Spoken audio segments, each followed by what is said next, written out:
Hello student, তোমাদেরকে আজকে আরেকটা স্টোরি বলবো about Newton and Godtfred লেবনিজ।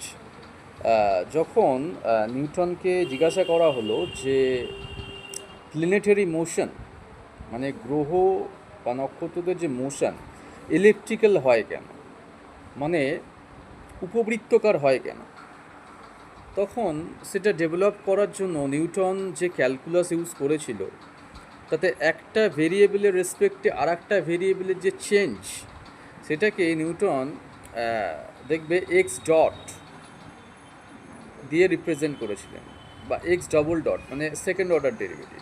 War as Leibniz was so advanced, উনি একটা জেনারেল ইকুয়েশন ডেভেলপ করেছিলেন। The first time he used d y d x. আমরা যে এখন ডিফারেন্সিয়েশনে ডিওয়াই ডিএক্সের ইউজ দেখি, ওটা ফার্স্ট ইউজ করেছিলেন গডফ্রেড লেবনিজ।